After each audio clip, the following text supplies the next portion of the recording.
podcast de Saimo. En cada parte hay su arte. Arte en la investigación de mercado. Conversaciones inspiradoras. Episodio 2. ¿Cómo te va? Acá estamos con Gerardo Adrogué. Para empezar, siempre empezamos estas entrevistas con un cuestionario que es igual para todos, para romper como un poco el hielo. Si me tuvieras que decir, Gerardo, ¿cuál es una canción preferida o la primera canción que te viene a la mente? En principio te quiero agradecer por invitarme. Es un placer estar dialogando con vos. Nos conocemos hace muchos años y las vueltas que trae la vida las agradezco. Así que en principio gracias por la invitación y por esta oportunidad. Y rezo por vos, de Charlie y Spinetta. ¿Qué voy a hacer? Soy hijo de una generación, no tengo duda. Rezo por vos, un temón del rock nacional. Un temón. ¿Y una película?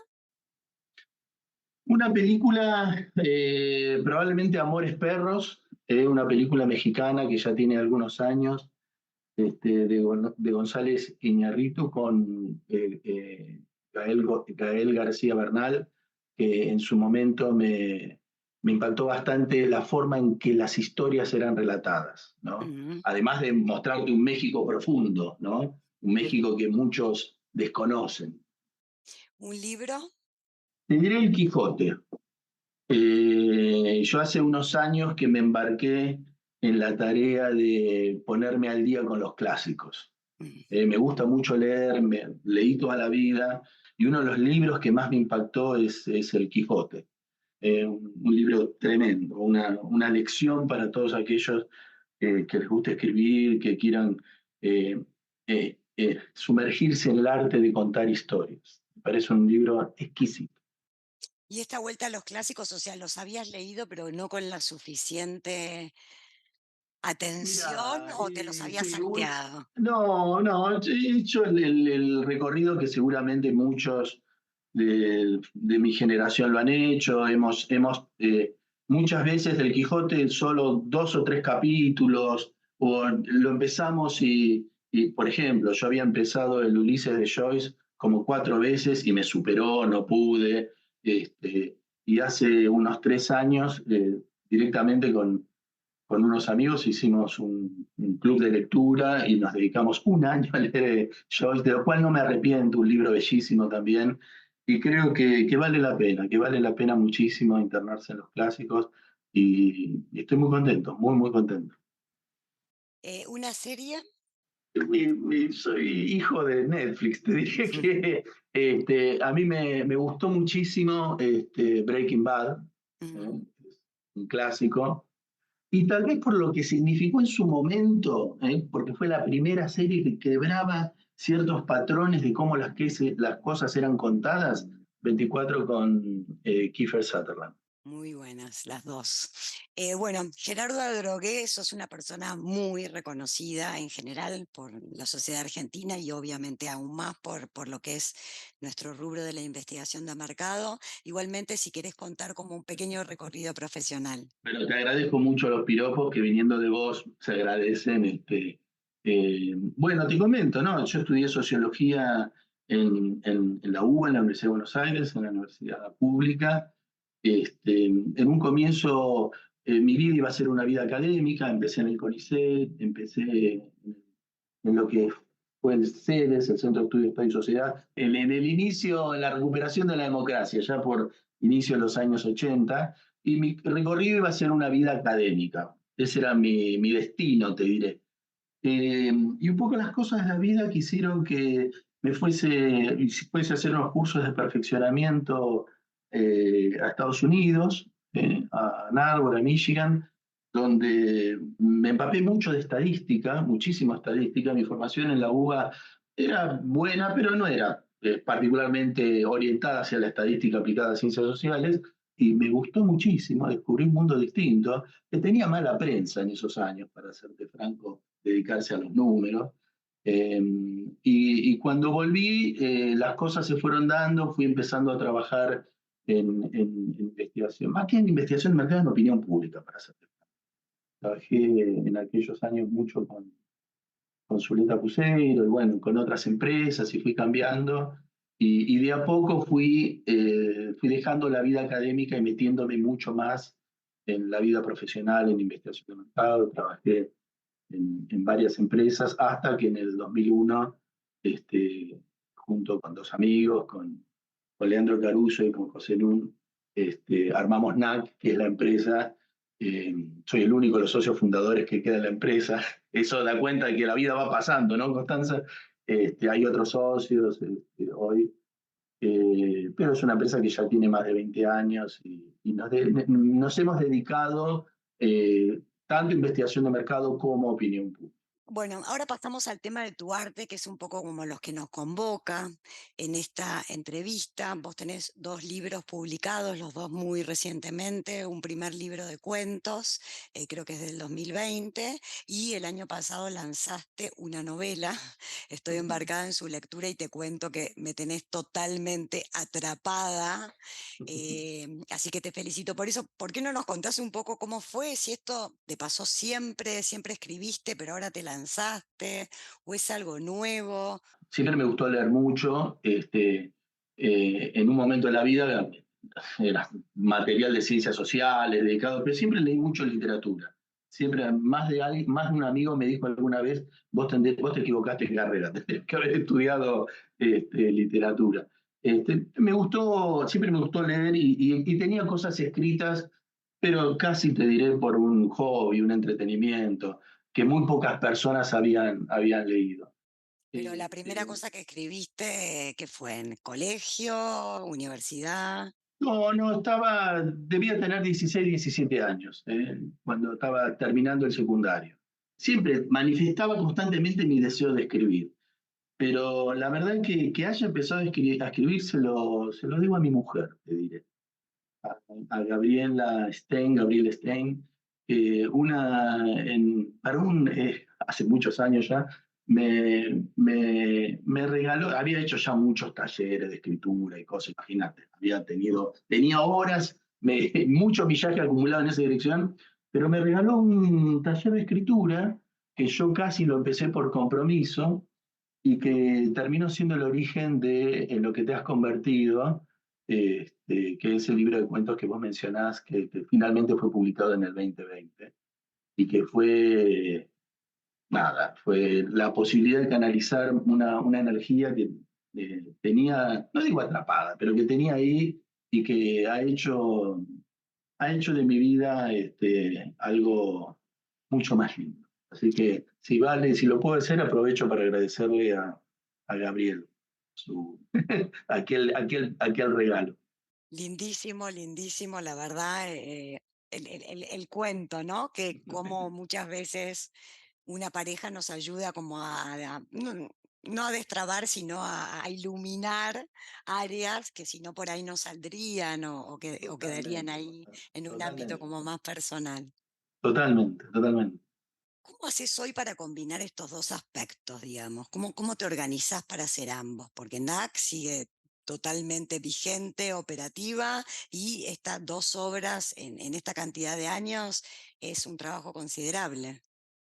Bueno, la verdad que sí, por suerte estamos muy, muy activos, vos sabés, tenemos ahí escritorio en varios países, incluyendo Estados Unidos, hace relativamente poco. Y te voy a contestar con total franqueza. Es que ya soy un señor mayor. Y allá hay recursos humanos, hay muchos directores de proyectos, nos hemos dedicado mucho a formar gente que me ha permitido delegar, Mm. honestamente. Tengo socios, los 2 originales ya no están, pero hay 3 socios más. Yo creo que la clave, si tuviese que ser muy directo, es en la posibilidad de generarme tiempo y espacio para poder dedicarle a cosas porque nuestro día, Constanza, tiene 24 horas, el tuyo, el mío, vos también debes estar con 1.000.000 de cosas. Entonces hay que tener cierta voluntad, ciertas ganas, cierta inteligencia para ir creando ese espacio. En mi caso, la posibilidad de contar con aquellas personas en las cuales confío para poder delegar ciertas cosas me abrió sin duda la posibilidad de escribir. Y la verdad que en algún momento también agradezco a mis socios porque el primer libro de cuentos, este, eh, que es casi un antecedente de la novela, es el producto de 30 años de investigar la opinión pública en la Argentina, la conducta electoral, de haber estado muy de cerca en muchas campañas electorales, de haber, no, digo, y vos lo sabés porque hemos compartido una actividad profesional, de haber tenido la posibilidad, la suerte eh, de escuchar a la sociedad argentina. Y yo creo que había muchas cosas que yo tenía atragantadas, si me disculpa la expresión, que hay muchas cosas que se pueden decir en el formato de una investigación de opinión pública, en los famosos informes, en las famosas presentaciones, pero hay otras cosas que cierto tipo de conocimientos, ciertas intuiciones que no necesariamente se corroboraban empíricamente con las investigaciones que uno que estaba haciendo, pero que me conmovían y que tenía necesidad de transmitirla. Y yo reencontré en la literatura la posibilidad de encontrar el canal en el cual contar aquello que quería contar. Fue un momento muy pequeño en el cual, entre comillas, te diré, Constanza, que me peleé con la investigación, con mi profesión, porque sentía que era un corset, que no me dejaba hablar, que no podía expresarme. Eh, un pequeño paréntesis en el cual hoy te puedo decir que fui un poco malagradecido, si vos querés, porque finalmente fue esta profesión la que me permitió y me abrió la posibilidad de conocer todo este mundo. Así que estoy y sigo muy agradecido con todo lo que la investigación me ha dado, la investigación aplicada del mercado y de opinión pública, pero sí necesitaba otra manera de poder expresar, salirme de los formatos, de los modos, en los cuales las cosas se tienen que contar en ciertos espacios. Y la literatura, encontré en la literatura un ámbito de una libertad radical, poder expresarse. No pretendía hacer las cosas bien, pretendo hacer las cosas bien, pretendo que al lector le guste lo que escribo, pretendo que se entretenga, pretendo cautivarlo, pretendo hacerlo pensar. No quiero que necesariamente me quiera o que piense, no, yo sé que eso es complicado, sobre todo porque en los dos trabajos que salieron publicados, eh, mezclo mucho la literatura con la política. Utilizo la literatura como excusa para poder reflexionar sobre la sociedad argentina, sobre lo que nos ha pasado durante, yo te diré, de que nos hemos constituido como nación. Y no quiero adelantar nada, pero no soy muy optimista, como probablemente vos intuyas a esta altura del partido. Sí, sin duda. Y necesitaba transmitir esto, miren, me pasó esto, hace 30 años que escucho lo que le pasa a la sociedad argentina y tengo esta profunda convicción de hacia dónde vamos. Y sobre todo en el segundo, la novela, Nos quedamos sin invierno, no quiero exagerar, pero es casi un grito desesperado de decir, paremos porque por acá esto termina mal. Me animo a decir, nada más que para que esto no quede en el misterio más absoluto, que la novela trata de un futuro relativamente cercano, la acción transcurre en el 2037, en una Argentina que pasó una guerra civil devastadora. Y el personaje vuelve a la Argentina, a Buenos Aires, luego transita por otras partes, y es la desolación de una sociedad arrasada por la guerra civil. Y explorar las causas, las consecuencias, por qué nos pasó lo que nos pasó, desde un lugar donde el desastre ya sucedió, ya aconteció, donde ya descendimos al infierno. Porque los argentinos tenemos esta sensación de que a nosotros no nos pasa la de que nosotros al infierno no descendemos, eso le pasa a los demás. Nosotros estamos condenados al éxito. Y eso es una convicción muy arraigada en el sentido común de los argentinos. Y cada vez descendemos más, y cada vez descendemos más, y cada vez más aceptamos grados y cuotas de odio y de violencia en el discurso que que simplemente me da la sensación que no sabemos cómo contener y las vamos incorporando a la vida cotidiana. Bah, en fin, no quiero, no quiero encerrarme mucho más en la novela, pero necesitaba transmitir estas cosas. Como lectora del libro entiendo perfectamente lo que decís. Uno como analista social, como analista político, no puede decir en una presentación o frente a un cliente o frente a un auditorio, si seguimos así, vamos hacia esto. Pero en tu libro vos te animás a describir qué es este infierno, a hacerlo algo tangible, real, tremendo, que estoy segura que genera movilización en los lectores. Es realmente, siento que lograste el objetivo que Sí, tenías cuando... estoy muy contento con el recibimiento que tuvo el libro, tengo que reconocer, tanto en Mm, términos de- del feedback, esa fue una palabra muy de investigación de mercado, ¿viste? El mm, feedback me salió, sí.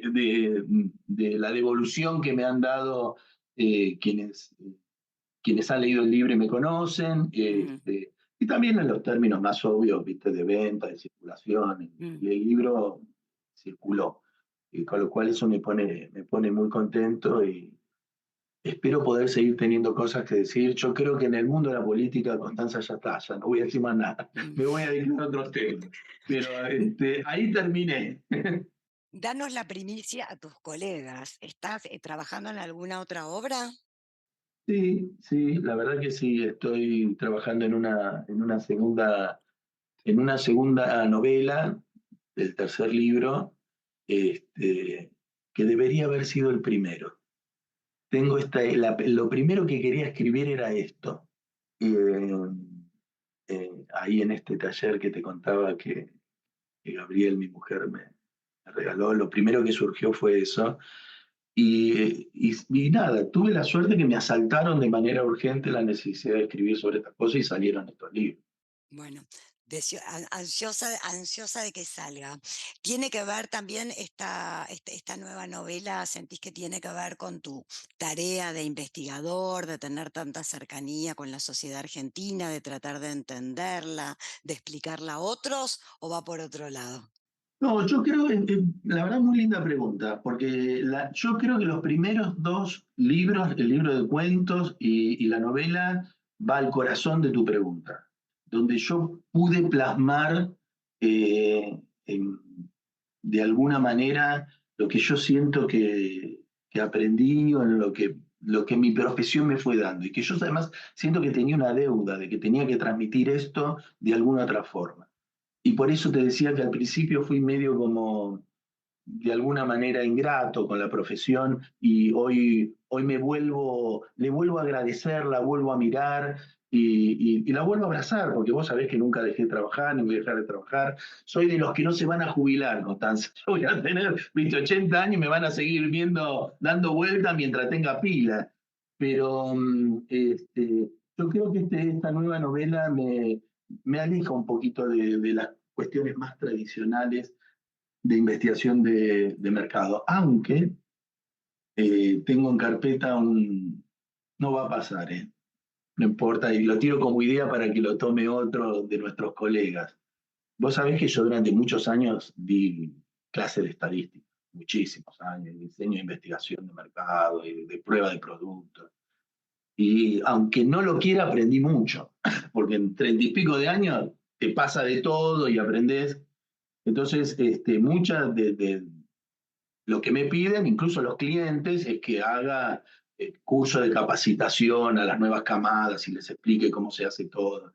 Claro, y debo haber hecho, sin exagerar, decenas y decenas de workshops y de seminarios y capacitar, hasta que alguien me dijo, pero ¿por qué no escribís unos cuentos? ¿Por qué no todo lo que sabés estrictamente no escribís cuentos transmitiendo, digamos, estas cuestiones más concretas a la profesión? Así que ese es un proyecto que tengo en carpeta. Si la vida me da tiempo y salud, seguramente alguna vez lo encare. Más allá de todo este conocimiento de la sociedad, ¿no? Que se ve en tus libros, ¿sentís que hay algo de la investigación de mercado y opinión pública que te ayudó en la escritura? ¿Algún sistema, alguna forma de trabajo, algo en la mirada? Eh, sí, vos sabés que sobre todo para la segunda novela, para la primera novela, pero también para la segunda, en los libros de cuentos no, fue algo más, casi te diré espontáneo. Me senté frente a la máquina y me salía, me brotaba, no lo podía parar, no lo podía contener. La novela requirió mucho trabajo de investigación previo, juntar información. Y como veo que me movés la cabeza, sé que sabés de qué estoy hablando, ¿viste? Porque hay todo ese proceso, yo creo que tantos años de investigar, de juntar información, de ordenarla, de poder darle sentido, estoy seguro que me ayudó. Me ayudó, me ahorró tiempo, me hizo las cosas más claras. Así que, sobre todo en esta segunda novela, donde me estoy metiendo en temas que conozco menos, más alejados de mi vida cotidiana, y donde tengo que investigar. ¿Viste? Es como cuando vos te piden una investigación de un tema que vos conocés poco. Y bueno, y tenés que salir a buscar las fuentes, a leer, a entrevistarte. Bueno, yo creo que la investigación de mercado, de opinión pública, me ayudó mucho en preparar mi cabeza, además ciertas destrezas para lo que es este proceso previo de juntar información y de ordenarla y entenderla para después y viceversa, yo creo que la literatura, en este caso de escribir, y esto es algo que yo hoy trato de transmitir a quienes trabajen conmigo, porque a mí hay pocas cosas que me causen tanto eh, incomodidad como, como un informe donde no hay una historia, como un informe, ¿no? Que es un conjunto de slides, ¿no? Que es un conjunto de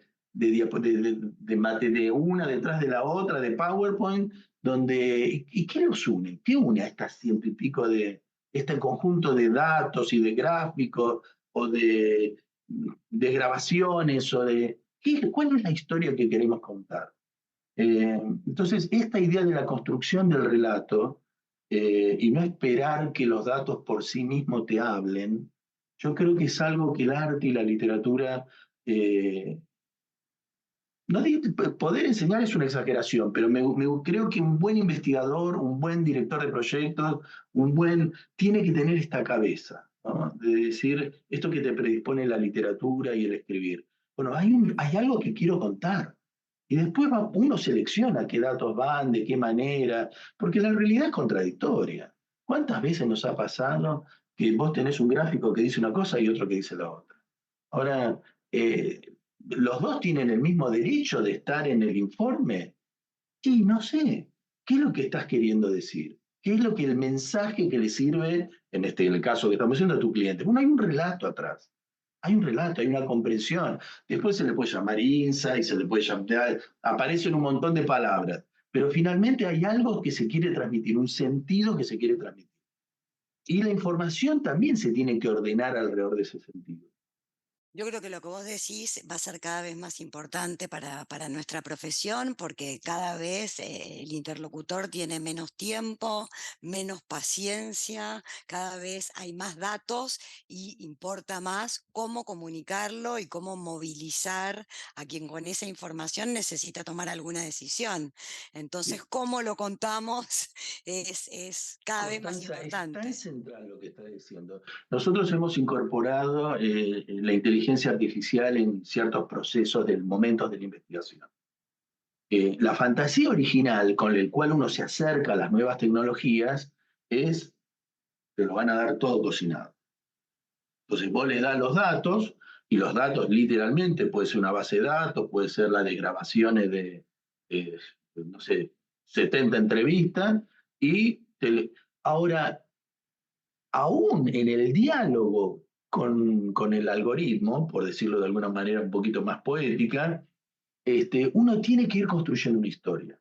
Uno, aún en el mejor uso de la inteligencia artificial en investigación de mercado, que hoy yo creo que hoy estamos en algunos ya está bastante incorporada, pero estamos todavía en algunos momentos pioneros. Yo creo que en 10 años no vamos a reconocer la forma como se investiga. Para aquellos de nosotros que ya tenemos más de 50 y que hemos conocido, nos va a sorprender, nos va a sorprender.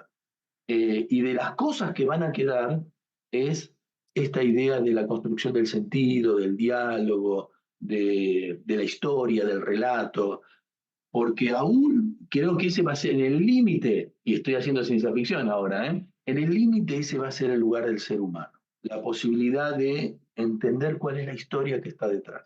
O uno puede decir, en la práctica hoy, ¿en qué se traduce eso? Y en hacerle las preguntas correctas al chat GPT.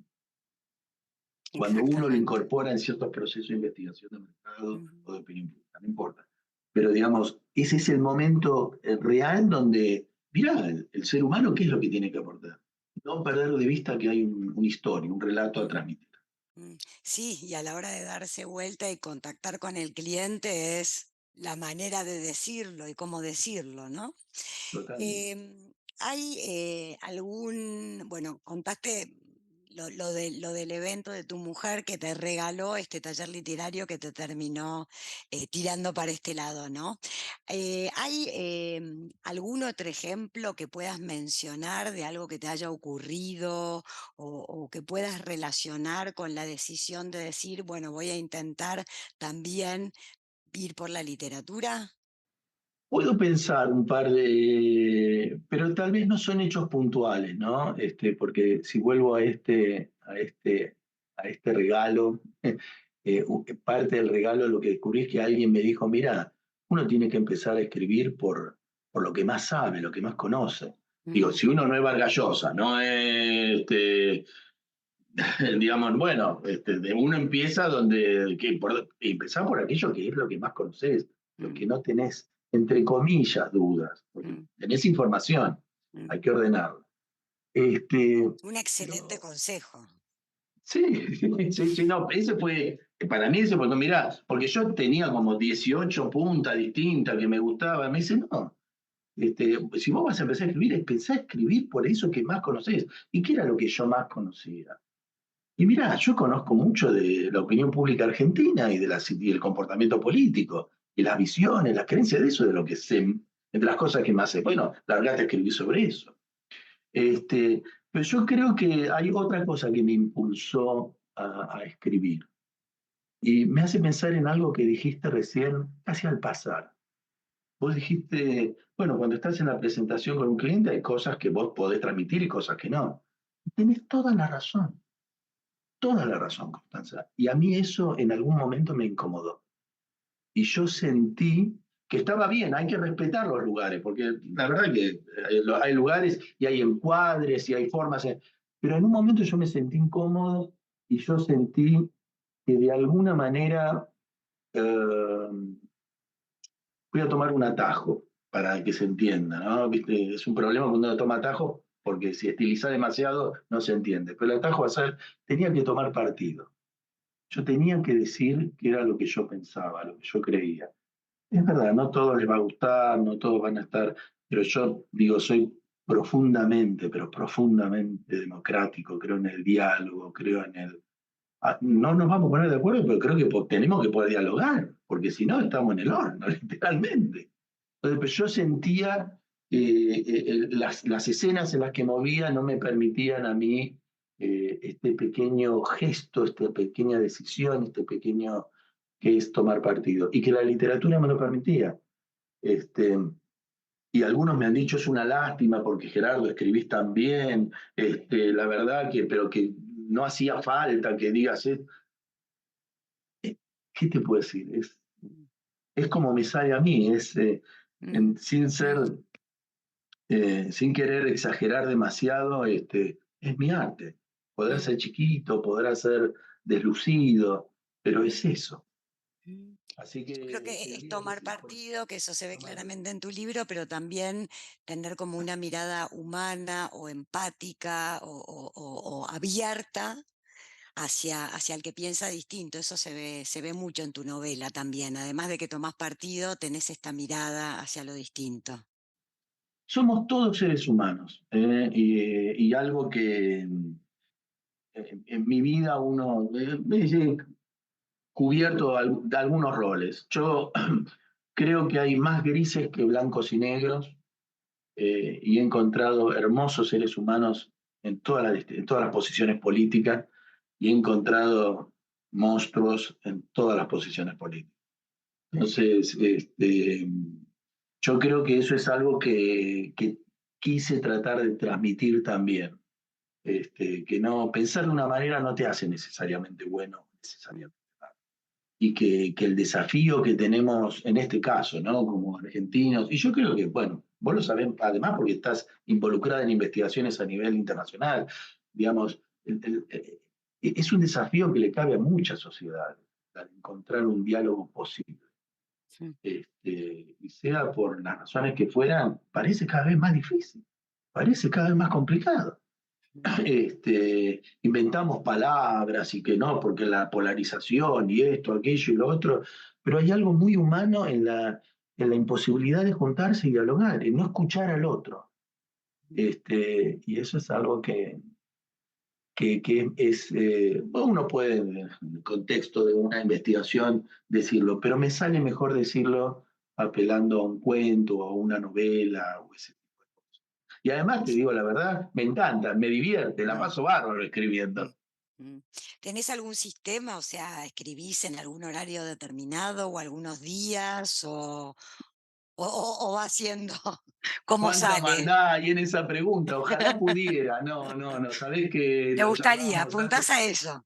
Me encantaría, sí, me encantaría apuntar hacia eso. No lo logro, no lo he logrado domesticar.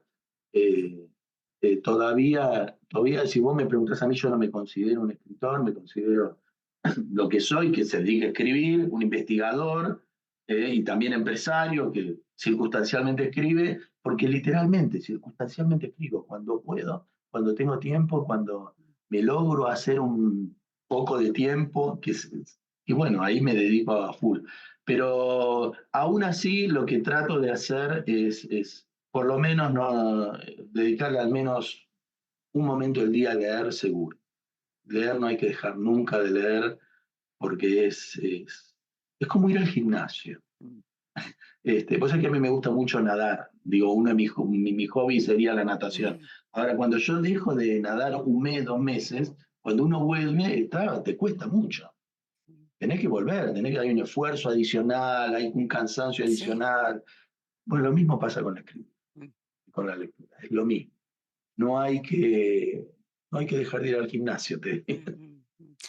También creo que tiene que ver con esto que tenemos los investigadores en común, que es la curiosidad, ¿no? Y bueno, leer lo que te permite es vivir muchas vidas. Hermoso, hermoso. Sí, sí, sí, acercarte a realidades que no conoces. Y eso es interesante, pero que eso es algo que yo le agradezco mucho a la profesión.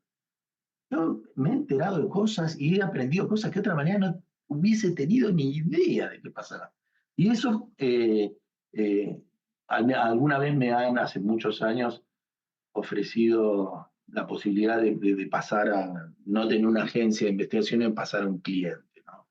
Este, Al margen de cuestiones puntuales, una de las cosas que digo, me voy a dedicar a un tema, a una categoría, a una cosa el resto de mi vida, cuando desde este lugar finalmente uno tiene la posibilidad de acercarse a un caleidoscopio humano maravilloso. Si uno Sí, tiene suerte y tiene la posibilidad de estudiar, y bueno, algunas cosas te interesarán más, otras te interesarán menos, pero pero todas te ese, muestran una parte. totalmente, y al final del camino volvemos otra vez a esta cuestión de reconstruir esos pedazos, reconstruir esos lugares, hilvanarlos y generar una historia, un sentido.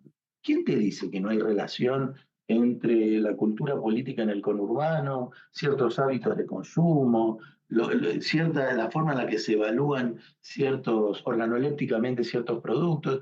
Hay que hacer un esfuerzo de hilvanar. Y eso a mí me lo ha enseñado la literatura, porque uno ha leído relatos maravillosos y uno se pregunta ¿de dónde? Y de la imaginación del que lo pensó. Para terminar, me gustaría mencionar la contratapa de tu libro hay un comentario de Damián Tabarovsky que dice: Nos quedamos sin invierno, que es el nombre de la última novela de Gerardo Adrogué. Es una de esas novelas que no se resignan a no pensar el mundo. Y creo que eso es algo que sintetiza bastante todo lo que nos venís contando y que se ve claramente en tu obra, donde está toda esta beta de investigación y de tratar de entender y de comprender, y la beta literaria en la que te digo, sos muy bueno, me encanta tu libro. Muchísimas gracias, Constanza. La verdad la pasé muy bien, te agradezco mucho. Aprovecho esta última mención también para agradecerle a Damián Tabarovsky, a quien aprecio enormemente y me ha enseñado mucho más de lo que él sabe. Damián, recomiendo la lectura de sus libros, es un intelectual y un escritor exquisito. Bueno, muchísimas gracias por la recomendación. Idea, Constanza Siley. Entrevistadora, Constanza Siley. Música original, Gonzalo Roque. Edición, Consorcio TV.